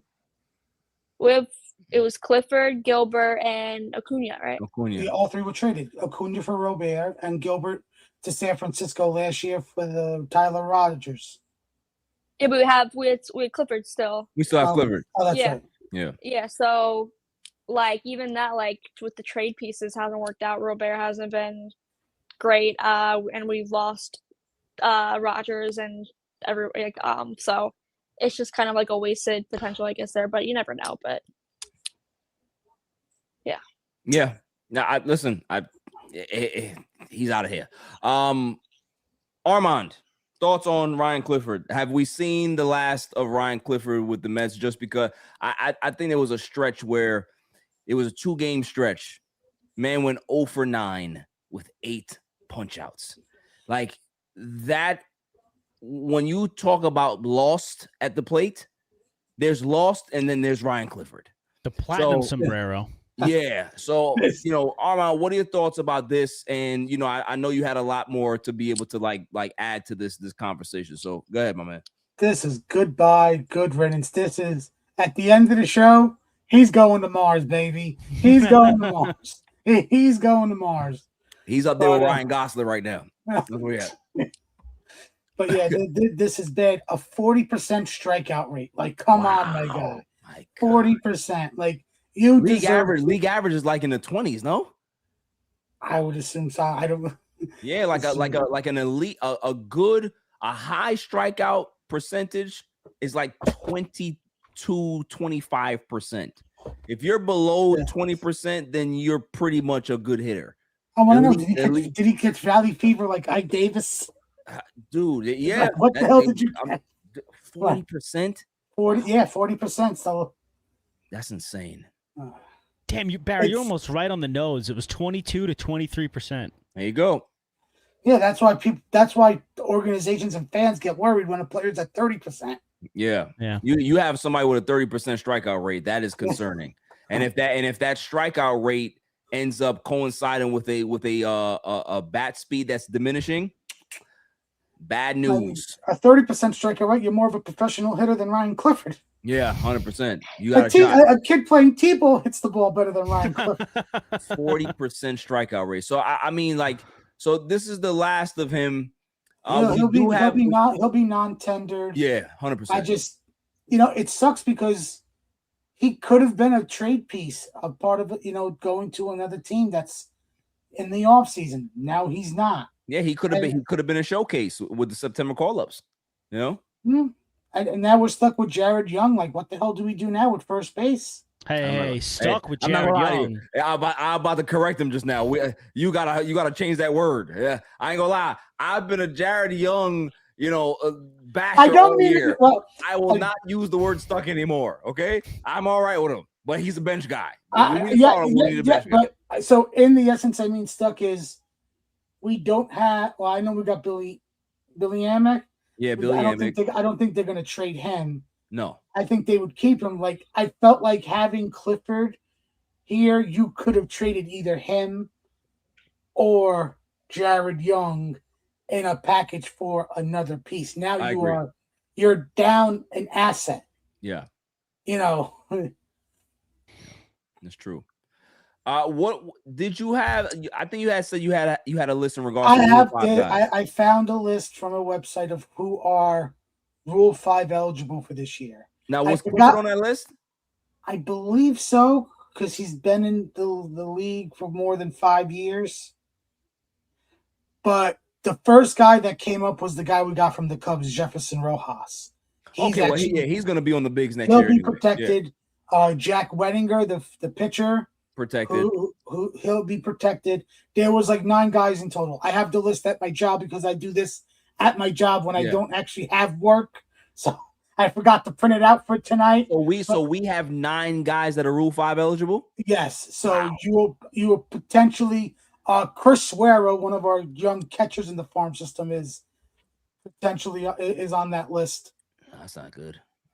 So there's going to be, you're either going to see a lot of the 9 players in packages for somebody, for something. David Stearns has a lot of heavy lifting to do this offseason with the Rule 5, with the 40-man protection. 9 guys, that's a lot. Think about this. You also got guys that were injured this whole season, just to name 2 people, Tyler McGill and Reed Garrett. Right. Are you keeping those 2 guys? Are you not? Yes. I would say we have to, yeah. Why not? I think Garrett could stay just because of where the bullpen is. And I think also McGill would be that hybrid guy that you can be able to keep too. I'm out on McGill. I've seen too much inconsistency from him, whether in the bullpen or in the rotation. Like, I can't. I think he's a guy that gets non-tendered. Yeah. But I think Garrett stays coming back from injury just to really help out deepen the bullpen for where it is right now. Can we find out who's who? I would love to know what the list is in regards to what guys are Rule 5 eligible for the Mets. Yeah, I was just looking for it. because I don't know, like this is Google AI and like they still have Jet Williams, but they have Ryan Clifford, Jacob Reimer, Gary Gillihill, Jose Chirinos, Chris Yes. Suero. That's what it Gary says on Gittle was one of them here. who we got from Tampa. Jacob Well, Reimer's. I think Reimer has a good chance to be protected, unless they really put him in a package to a team. He's the third base. So First what is the Rule 5 rules in regards to how many players can you protect? They can protect all 9. They can if they protect all want to. 9. Yeah. But they have to be on the 40-man. They have to be on the 40-man. And the issue is, though, so just potentially with the lockout, prospects on the 40-man cannot play minor league games next year. Yes, the minor league season will happen during a lockout. It's just you're not going to see the prospects that are on the 40-man because they are considered on the major league the players union. Wow. So Jonah Tong on the 40-man. He's not pitching next year during the lockout. Wow. So there is a very Jefferson Rojas not going to be playing. Not going to be. Who else? So what's that? Amelia Petre not going to be playing. Chris Suero, Jacob Reimer, Gary Gillihill, who we got from Tampa. And you're going to see a. But we're not getting rid of that guy. Well, so there's good and bad to it, right? With the list that we were just talking about, you kind of wish those guys didn't have to be Rule 5 eligible this year, that they could stay off the 40-man and play during a lockout. But also, let's look at the guys that are not really well-known prospect-wise to the general Met fan, to the casual Met fan. Their development might help them become better. Yeah. And help out the Mets farm system for the future going forward for 28, 29. Right. Yeah, I mean, it's interesting. Go ahead, Tom. You have something? No, I was going to say, and I also just don't think we can sugarcoat the fact that some of these guys might just end up getting traded anyway. Yeah, I think a lot of them. That's been the case too. Yep. Yeah, I think some of them are going to be. Some of them might be contributors going forward, but I think there's a good chance we see a bunch of these guys get shipped out for other pieces because, I don't know how interested the Mets are totally in developing guys from lower A or even double A to bring them up. They want to win now. They want to win next year. They do want to win next year in years prior, but we got a couple of guys that can sit in the minors and, develop a little bit and then come up and help the big club. They want to win next year. And if you're not going to sign guys in free agency, you're going to have to go get them from a trade route. Well, the thing about the minors that's very special is that not every great player comes from AAA, right? Like Juan Soto got called up from high A and became Juan Soto, right? Like it's sometimes he progressed through the farm system. Like some guys just kind of fly through their system to a certain point, and they be like, all right, cool, and you can catch the lightning in the bottle. You can get an AJ Ewing that didn't play AAA, right? You can get these guys that can contribute without necessarily going through every level of the system. So you'll always have that. But yeah, I understand what you're saying in regards to we need to be in a mode where we're getting major league talent that can be able to help you now. And if you can be able to go ahead and complement the roster with guys that can be able to move up the system pretty fast and join the club at some point, then great. But you want to be more of a big league, experienced roster focused type of clubhouse. That's the way I believe that you have to go. I want more good players on my team and less lottery tickets. I agree. I definitely agree with that. I think David Stearns is starting to realize that now too, as well, is that if you want to have one, we talked about this going into the season, and this is one of the things that I was really, really hell bent on, that if you want to have one spot in the rotation that you want to, have up for grabs, have at it, right? If you want to go ahead and vie for the 5th spot, have at it. If you want to vie for the last bench spot on the bench, cool. Even 2, fine. But you can't have too many lottery tickets when you're trying to actually win ball games. It's just not conducive to winning, and it's not a healthy clubhouse to have, because when things go bad, who are you turning to? You're turning to people who have zero experience, and you don't know if they're going to be good or not, or they shouldn't even be in that role. Some guys are just Some guys are just good bench players and good supporting players. And when you put them in a role that they're not comfortable in, they're not going to produce well. You know what I mean? And that's just the way it is. Maybe Jared Young is a guy that may end up having everyday potential. But I think that he, as a bench bat, going against, righties or whatever it is, like, I think he can be able to be a plus for this team going forward if we decide to keep him. You know what I mean? And go get ourselves a legit first baseman that can be able to hold it down for 150 games. You know what I mean? So I have two first basemen in mind. Thoughts? So the first one I thought of, and Tatis? this goes with, Is it Fernando Tatis? No, it's not Fernando Tatis. It's an actual first baseman, Barry. It's an actual first baseman. All right. I think if they got Tatis, I think they'd put him at second base. Yeah. But so the first guy I thought of, I'm actually taking on his salary because the player I want has 2 years of control, and I don't think this owner's going to pay this player because he has PTSD from giving another pitcher a contract and it didn't work out. I'm calling up the Astros for Hunter Brown, and I'm taking back Christian Walker. I mean, we were attached to Christian Walker for the last 2 years. Yeah, and Christian Walker is going into next year will be the last year of his deal at $20 million. Yo, but he's like 50 years old. You want Hunter Brown to be a part of this rotation? Yes. Okay, then you take back Christian Walker and his $20 million. All right, I'm sorry. Yeah, who's the second one? This one's a little bit of a pipe dream, but there is logic behind it because he rejected an extension from this other crappy owner. Well, Jim Crane's not a crappy owner. Love him. They have the 7th payroll, the Astros. But this guy's a total bum in my eyes. John Fisher, calling up the A's and trying to get Nick Kurtz. I knew you were going to say that. He already turned down an extension. King's ransom. You're going to have to go give the A's and we'll get Nick Kurtz. Do you know how John Fisher works? Do you know how he likes prospects? We understand it. No, him and Langoliers turned down extensions from Fisher. Yeah, because they want to leave. Yeah, send them to us. I'll send them. I'll send them Francisco Alvarez. I would definitely take Shea Langoliers over Alvarez right now. I call up the A's. Langoliers and Kurtz. If I have to, I'll take back Luis Severino and his $22 million contract. I'm not gonna lie to you. I'll jump out the window here, Armand. So I did some research. So there's two pitchers. Severino has a $22 million player option next year, and it's the last year of his deal. Bring back. Jeffrey Springs, left-handed starter, has $10.5 million club option. Bring him in. That's $30 million. I know the A's are going to pick up that $10.5 million. He's not that cheap, John Fisher. But I would tell them, look, we will take back that much money. We will take those two contracts back, Langoliers and Nick Kurtz. Listen, I'll give you Jonah Tong.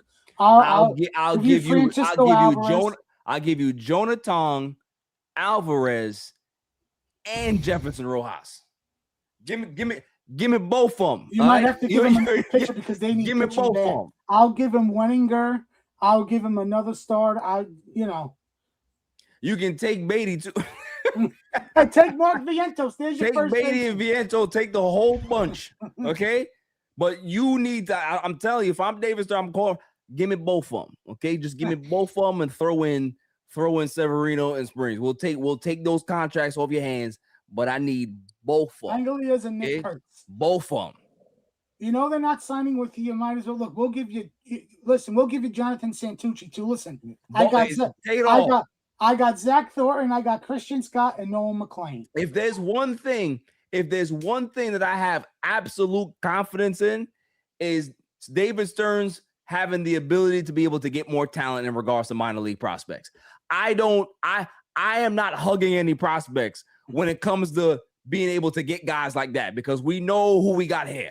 You know what I mean? It's like AJ Preller, who prospects. Well, I don't give a damn on no damn prospect. Give me the player. You can take these guys.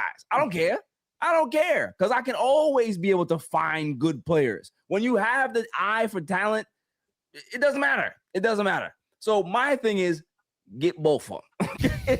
Get both of them, and we good. We good. Last time before we get out of here, real quick. Does anybody have any confidence that Tarek Skubal might become a Met? Because I do. I do. I think I do now. My question is, who's the dark horse team that's going to sign him? Who's the team that Blue Jays? Who? Blue Jays. See, I'm going to go different, and you're going to hate me for this. Who is it? Phillies? Phillies? I think Atlanta. Listen, if Atlanta is willing to pony up $40 million a year, you can have them. You can have them. So it's going to cost you 40. I have my list early. This is a way too early list of free agent players that I think the Mets could go after. So I have 5 starting pitchers. Yes, I have Tarek Skubal, number 1. Number 2 through 4, they don't have the qualifying offer attached. Now, I didn't use anybody that has a club option or a player option. I used unrestricted straight free agent. agent. Robbie Ray, Kevin Gausman, Casey Mize. Yeah, I know it's not sexy. It's not. But the 5th guy, I only worry because of the qualifying offer, and I think that's what. But I would choose him. I would have him second if he didn't have the qualifying offer. Trevor Rogers. I think the qualifying offer might scare off David Stearns. He might have. That's my 5 starters. I have 5 relievers I think the Mets should go after for the bullpen. Number 1, Adrian Morejon. We've been attached to him for a while. Another setup guy. Like I said, there's not many closers out there. Number 2, from the Astros, Brian Abreu. Number 3, this is going to get me a strike. This might not get me back on the show. It's a former Yankee, David Bednar. Come on. No. We don't want any Yankees. Barry, hear me out. We don't want any more Yankees. But Barry, he might turn into Luke Weaver. He might be better with us. I don't want to hear it. He might be better he might turn out to be as good as Luke Weaver being a Met. Think about that. Just, I like Luke Weaver too. I do. Number 4, Yimi Garcia. Okay. Number 5, Jojo Romero. I like Jojo Romero. Now, I have 5 position players, and it made me vomit. Because this is so, like the way the roster is right now for the Mets, and the hitters on the market are mostly outfielders. So you're either getting an outfielder to platoon it to get more DH. But my number 1 guy, if you were to get rid of Marcus Semien, Luis Ariz for second base and DH. Listen, we have more speed on this team right now with Ewing and Benge. Barry, would you agree? If Luis Ariz was on the 2024 Mets when we led the league in stolen bases and we had the issues with runners in scoring position, he would have not helped out with runners in scoring position. The guy can rake. I get it. I said it's not great. It's not great, but I wouldn't hate it, I guess. Marcus Semien or Luis Ariz? Mitch Voigt. But Luis Ariz, you're not. At best, you're signing to a 2-year deal. Yeah, I guess so. If I had to pick between Marcus Semien and Luis Ariz, I'd pick Fernando Tatis. All right, so number 2, this guy's a corner outfielder, but he would get more DH spots for us. Seiya Suzuki. Okay. So my 3rd guy, I looked this up for just to have some research. He's playing second base, but he does have first base experience. He has 23 games at first base. Brandon Lau, the Pittsburgh Pirates. Good player. They should have got him in the offseason. He's a good player. My number 4 and 5 guys, this is where the drop-off happens. Ty France for first base and DH. If you're going to stick with Jed Lowry. Listen, we should have had Ty France this season. He was right there. And number 5, it's the same. It's a similar type of player like Ty France, Ryan Mountcastle. But as you could see, the position players suck. And it's mostly outfielders. Like Randy Arozarena is going to get the bag in a weak hitters market. Yeah. Like he might get 4 for 80. But he's not going to DH. He's going to want to play left field. Yeah. Like, I hate to say it, David Stearns is going to have to make the hard decision and trade for a bat. and then it has to be first base. If he doesn't trade for a bat, then there's only one guy that I want to play first base. If you're not going to make a trade and you're going to go get somebody in the offseason, then there's only one guy I want. Okay? You should have did it last year. You should have got me my Japanese export last year. You didn't do it. You got to do it this year. Okay? You got to get me my man, what's his name? Teruyuki Sato. Get me that guy. Okay? Because he's the man. I'll tell you right now, that guy is legit. Legit. 27 years old, plays a good first baseman, a high average guy, high walks guy. This is a guy, and he doesn't want to do the Dodger thing. He wants to do his own thing. I want that guy. And on top of that, hey, we scouted him extensively. So if you're going to scout him extensively, that's what I'm about to say. If you're going to scout him extensively, make sure you pull the trigger. Make an offer. At least make a legit offer and let him tell you no. But you can't scout somebody extensively and then don't even give him an offer. You're an idiot. So I will say this. I have no issues with that, but here's my issue. When does he get posted? Remember. I think the rumor is that he may have a very, very quick posting date where it's like there's a posting window of like 10 days or 13 days or some shit. He has to be posted, but remember, he has to be posted in November because December 1st is the CBA ends and the lockout begins. It's possible. He's gonna have to be posted like the day after the World Series. It's very possible. So we'll see what happens. That's why, I didn't put him on the list because I don't know if he's gonna get posted. Murakami got signed in December, his final day that he was supposed to. Yeah, I think this will be different because everybody understands, and we better go get him because if we don't, I'll be upset. Mm-hmm. All right. Final words before we send Nicole off to her lovely trip. Who does Nicole send to Mars? Who do you send to Mars, Nicole? Is there anybody that you send to Mars? Fernando Tatis. Hey, yes. Hey. So he lost us the game last night. I thought we were friends. Okay, you don't send Tatis to Mars. You're crazy. We're trying to recruit the guy. We're trying to recruit the guy. Okay, we don't have to. We have one soda. We don't need to recruit him. Did you see how smiley he was yesterday? There's a reason for it. Okay, I'm starting to put the pieces together. Juan Soto is doing business in the back. All right, I'm just saying. I got a different name for Barry. That there's a better chance this player comes here, and I think he needs to get out of his situation. And there's only two teams I think he needs to go to. Okay, I'm listening. Ketel Marte. I like him. Don't get me wrong.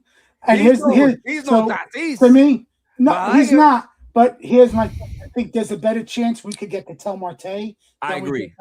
Well, think about it. I mean, I don't know if the rumors were bullshit this offseason, but we were kicking the tires, so to speak, on him. I don't know if it was bullshit. I think there's only two teams he would accept the trade to because he has the 10-5 rights. And it's because we have Latino players here. Us, the Mets, with Soto, because he's Dominican. Right. And here's the other team I could see him going to. Toronto to be with Vladdy. I see that.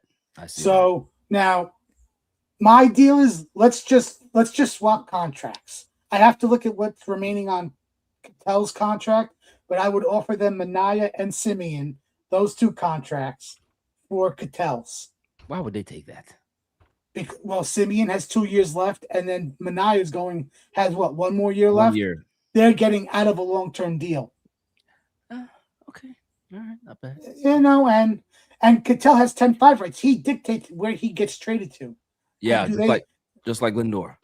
They technically, does Arizona want to keep dealing with his situation from a few days ago, the situations from last year? Well, how long do you keep doing that? And that owner might just say it's time to move on. Yeah. So, final words, Tom. What do you got there? He's 32 years old and he's signed until 2032. Uh-huh. That's a long deal. Well, it's 5 years? No, 5. No, that's 7 years. No, 6 years. He signed a 6-year deal. That's don't laugh at me, Nicole. I was over here doing math in my head. It's like 4, 5, 6. He could be the he could move him to first base. You can move him to first base. I guess. You about to make me spit in my water. For my final words, I guess I'll answer the Scooble thing from before. I did not think it was a possibility until all of this Dodger stuff started happening. Now that it looks like the Dodgers are in a little bit of a mess, I don't think the Yankees are going to shell out a big contract for another pitcher. I don't know many other teams. Armand, the Braves were the team. The Braves and maybe even the Phillies make me a little nervous. I don't know if John Middleton will do that. He signed who? He gave Luzardo and Sanchez long-term deals. Yeah. He still has Nola on the book. So unless he could ship out Nola to a team, like salary dump that, if he has to like attach Andrew Payne to Aaron Nola's contract to let a team take that on, and he's willing to sign Scooble, then yes, I agree. I'm more concerned. I would be more concerned with Atlanta, definitely. But I don't know, man. I think this might be a real possibility. I don't know what the lockout's going to look like, but I think it might be a real possibility. Give me both of them. You know that. Okay. Got to be a T-shirt or at least stickers or a hat. Yeah, listen. I'm gonna get the shirt, hat. Give me both of them. That's my whole off season. I'll be wearing that. That's it. Give me both of them. I don't care what it is. If it's a package for Shea Langeliers, Nick Kurtz, give me both of them. I don't just want one. Okay, I want both of them. Want both of them. We're gonna dive head first. I like that deal. But if we're not gonna get that, then you call San Diego. Okay, so just figure that out. My final words. Yes, final word for you, Armand. 3 people going to Mars. Ryan Clifford. And the 2 bozos that could have caught the ball for the grand slam, so Tatis did not have that catch.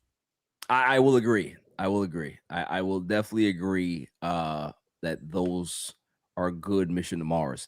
For me, I don't have a graphic today because my son is under the weather, so I couldn't do it.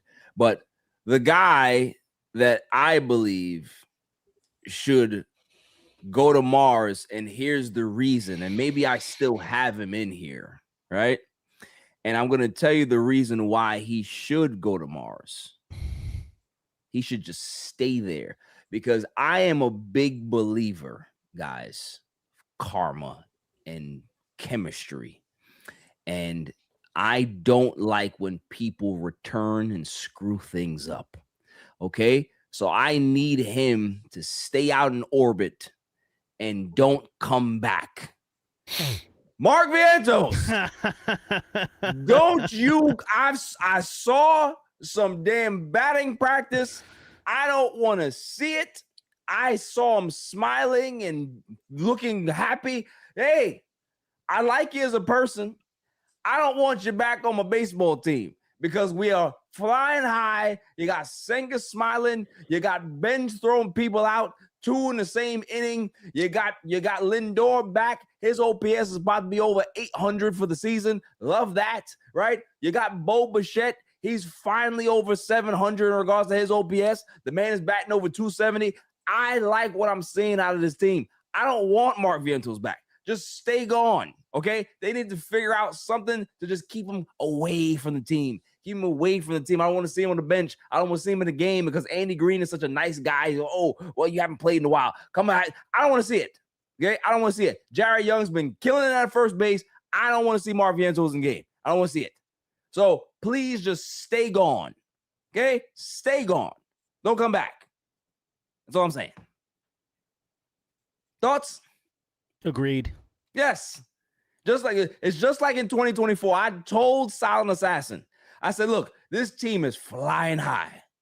If Jeff McNeil comes back on this damn team, I'm going to be upset. And what happened? They stuck him right back into the damn roster, playoff roster, and look what he did. Look what he did. Ruin a good thing. We could have been in the World Series if it wasn't for him.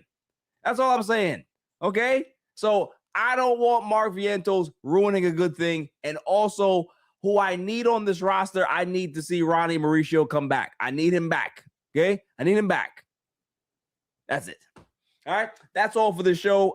Nicole, we wish you well. Okay? Yes, enjoy. Enjoy. Thank you. Thank you. You know, drink all the adult beverages possible, and make sure that you get all of the food a la carte, right? Make sure everything's all inclusive. I need to go on one of these cruises so I can be able to just eat everything. Is that the way it works? That you can just be able to just go here and say, hey, give me this, and I'll just, it's free? Yeah, like there's like some specialty restaurants you have to pay extra for, but like the regular dining, sorry, my dog That's fine. has her moment. But yeah, like dinner, like you get like 5, 6, 7, 10 courses, whatever you want, and it's all covered. So yeah. So I could be able to go on the cruise and say, give me both of them, and they'll give it to me, and that and that's fine. They won't even ask for no money. That's great. No. Great. Yeah. No questions asked. Give me the whole menu. Never catch me on a cruise. This is very good. So listen, like I said, have fun. All Even podcast will be a solo show. I don't know how I'm going to do. I may turn on the camera. I may not. I don't know how I'm going to do this. It may just shut off middle of the show. Who knows? But Silent Assassin, you go ahead and have fun. I'm going to act like I won't miss you. And that's all for this show. Armand, thank you for showing up and blessing us with your knowledge. Okay. I think that during the off season, I think we should just keep it us four, because there's a lot of things going on in the off season. Armand, if you can be able to do it, if you can't do it, it's fine. But we would love to have you on. Are you kidding me? I listen. I'm gonna make the time as soon as game 162 is over. I'm making my manager's list of who I want, who I think they're gonna look at. I'm gonna make a real free agent list of like who I think they should go after. Yeah. I will try to be I'm gonna be creative with trades. You know, we're gonna need it because we don't know if we're gonna even have baseball. So listen, we will have it for November, December 1st. We're in goddamn hell. We're screwed. We're on Mars. We're all on Mars, absolutely. So until next week, stay safe, stay cool, peace.